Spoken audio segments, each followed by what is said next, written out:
Assalamualaikum warahmatullahi wabarakatuh. Halo sahabat cerita kehidupan. Apa kabar kalian semua? Syukur alhamdulillah kita bisa berjumpa lagi di channel ini. Salawat dan salam selalu tetap tercurah kepada junjungan kita, Nabi besar Muhammad Sallallahu Alaihi Wasallam. Tidak lupa kami sampaikan salam sehat, salam sejahtera. Semoga kita semua tetap dalam lindungan Allah Subhanahu wa Ta'ala. Seperti biasa, kita akan berbagi kisah dari yang unik, menarik, sampai bikin nangis. Semoga bermanfaat.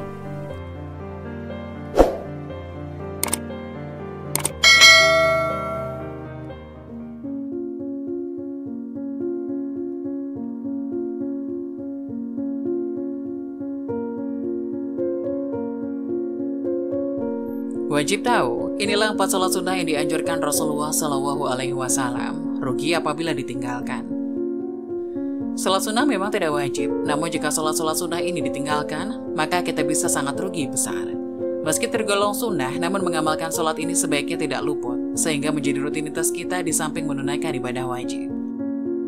Mengapa demikian? Beberapa sholat sunnah memiliki keutamaan yang jika ditinggalkan, maka rugi besar.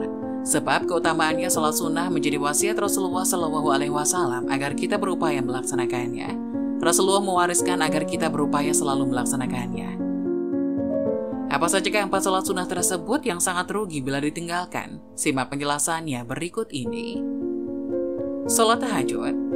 Sholat tahajud merupakan sholat sunnah yang paling utama, sebagaimana sabda Rasulullah Shallallahu Alaihi Wasallam yang berbunyi, sholat yang paling afdol setelah sholat fardu adalah sholat malam. Hadis riwayat An-Nasa'i. Sholat sunnah juga sering disebut sebagai sholat malam, sholat lail, qiyamul lail. Ini selalu Rasulullah Shallallahu Alaihi Wasallam kerjakan, sebab bagi Rasulullah sholat ini wajib, sedangkan bagi umatnya adalah sunnah muakkad. Sholat tahajud juga merupakan satu-satunya sholat sunnah yang Allah Subhanahu wa Ta'ala sebutkan di dalam Al-Quran. Berikut keutamaannya. Dan pada sebagian malam hari bertahajudlah kamu sebagai sesuatu ibadah tambahan bagimu. Mudah-mudahan Tuhanmu mengangkat kamu ke tempat yang terpuji. Quran Surat Al-Isra ayat 79. 2. Sholat witir. Seperti halnya sholat tahajud, sholat witir juga senantiasa Rasulullah kerjakan. Beliau juga mewasiatkan agar kita memelihara sholat dengan rakaat ganjil tersebut. Hal tersebut diperkuat sabda Rasulullah Shallallahu Alaihi Wasallam sebagai berikut.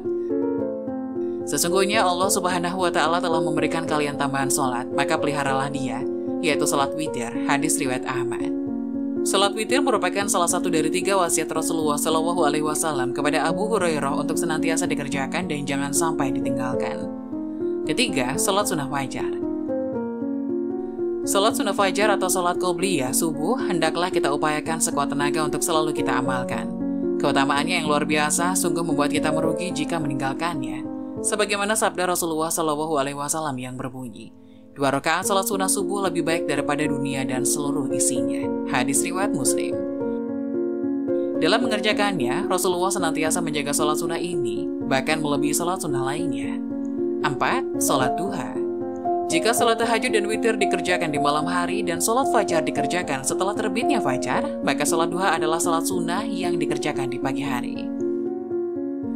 Keutamaan dari sholat sunnah duha cukup luar biasa, karena Rasulullah Shallallahu Alaihi Wasallam mewasiatkan kepada Abu Hurairah agar selalu mengerjakannya.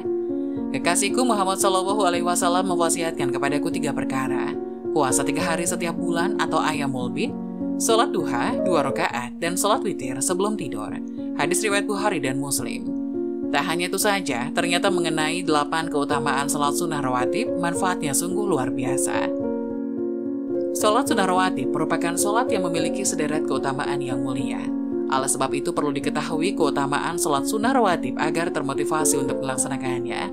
Sholat sunnah rawatib adalah sholat pelengkap sholat fardu 5 rakaat. Sholat ini terdiri atas sholat sunnah rawatib qobliyah atau yang dilaksanakan sebelum sholat fardu dan ba'diyah atau sholat yang dilaksanakan setelah sholat fardu. Keutamaan sholat sunnah rawatib disampaikan melalui firman Allah Subhanahu wa Ta'ala dan hadis Rasulullah Shallallahu Alaihi Wasallam. Jika memahami sederet keutamaannya, maka seorang muslim pun berlomba-lomba untuk terus melaksanakan sholat tersebut. Sholat ini termasuk sholat sunnah yang ditentukan waktu pelaksanaannya. Adapun sholat sunnah yang dilakukan karena terjadi sesuatu seperti tahiyatul masjid, sunnah wudhu, hifdil Quran, dan lain sebagainya. Selain itu ada sholat sunnah yang dilakukan karena menginginkan sesuatu seperti istikharah, taubah, dan sholat yang tidak tergantung sebab maupun waktu adalah sholat sunnah mutlak. Terdapat jenis sholat sunnah lain yang ditentukan waktunya seperti sholat id, duha, witir, zawal, dan syuruk. Ketentuan waktunya pun berbeda-beda dan untuk sholat sunnah rawatib adalah setelah dan sebelum pelaksanaan sholat fardu.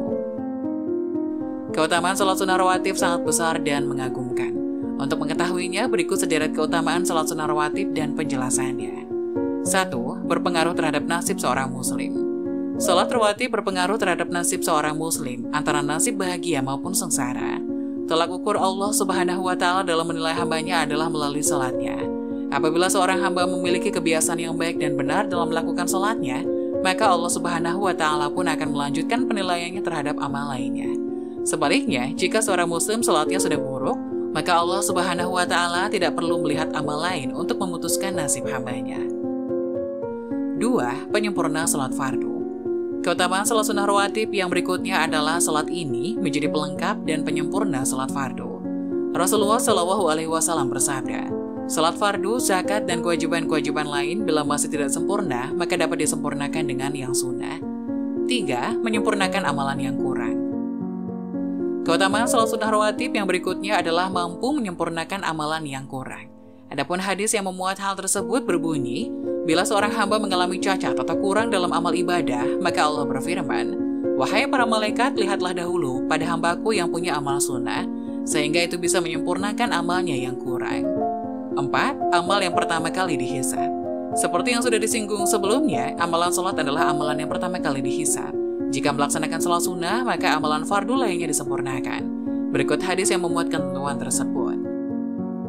Sesungguhnya amal hambanya yang pertama kali dihisab pada hari kiamat adalah sholat fardu, itu pun jika sang hamba menyempurnakannya. Jika tidak, maka disampaikan, lihatlah oleh kalian, apakah hamba itu memiliki amalan sunnah? Jika memiliki amalan sholat sunnah, sempurnakan amalan sholat fardu dengan amal sholat sunnahnya. Kemudian perlakukanlah amal-amal fardu lainnya seperti tadi. Hadis riwayat Ibnu Majah. Berdasarkan hadis ini, semua sholat sunnah dianjurkan untuk dilaksanakan. Dapat diketahui pula betapa pentingnya sholat sunnah. Bahkan Imam Ar-Rafi yang mengikuti mazhab Syafi'i berfatwa bahwa orang yang meninggalkan sholat sunnah rawatib layak ditolak kesaksiannya karena menyepelekan sunnah. 5. Dibangunkan rumah di surga oleh Allah. Keutamaan sholat sunnah rawatib berikutnya adalah dibangunkan rumah di surga oleh Allah Subhanahu wa Ta'ala. Hal ini selaras dengan hadis riwayat An-Nasai dari Ummu Habibah. 12 rakaat yang ditunaikan seseorang, maka sebuah rumah di surga akan dibangunkan untuknya, yakni 4 rakaat sebelum zuhur, 2 rakaat setelah zuhur, 2 rakaat sebelum asar, 2 rakaat setelah maghrib, dan 2 rakaat sebelum subuh. 6. Diharamkan dari siksa neraka. Keutamaan sholat sunnah rawatib yang ke-6 adalah seorang hamba akan diharamkan dari siksa neraka karena melaksanakan sholat 4 rakaat sebelum zuhur dan sesudahnya. Hal ini sesuai dengan hadis sebagai berikut ini. Siapa saja yang menjaga 4 rakaat sebelum zuhur dan 2 rakaat setelahnya, maka Allah mengharamkannya atas siksa neraka. Hadis riwayat Tirmizi. 7. Mendapatkan rahmat Allah Subhanahu wa Ta'ala. Allah merahmati hambanya yang senantiasa melaksanakan sholat sunnah rawatib. Berikut ini hadis riwayat At-Tirmizi terkait 4 rakaat sebelum asar. Allah merahmati seseorang yang sholat sunnah 4 rakaat sebelum asar. Hadis riwayat At-Tirmizi. 8. Menandingi kebaikan dunia dan isinya. Keutamaan sholat sunnah rawatib yang selanjutnya adalah sholat ini menandingi kebaikan dunia dan isinya. Sholat rawatib tersebut adalah sholat sunnah fajar atau 2 rakaat sholat sunnah subuh. Hal ini sesuai dengan hadis riwayat Muslim dan At-Tirmizi. 2 rakaat fajar lebih baik dari dunia dan pengisinya. Hadis riwayat Muslim dan At-Tirmizi. Demikian 8 keutamaan sholat sunnah rawatib yang menarik dan mengagumkan. Selanjutnya dapat diketahui, sholat sunnah rawatib dapat menyempurnakan ibadah wajib lainnya. Semoga penjelasan tadi dapat memberikan hikmah dan bermanfaat untuk penonton semuanya. Jangan lupa like, subscribe video ini agar tidak ketinggalan info-info selanjutnya. Sekian dari kami, terima kasih. Wassalamualaikum warahmatullahi wabarakatuh.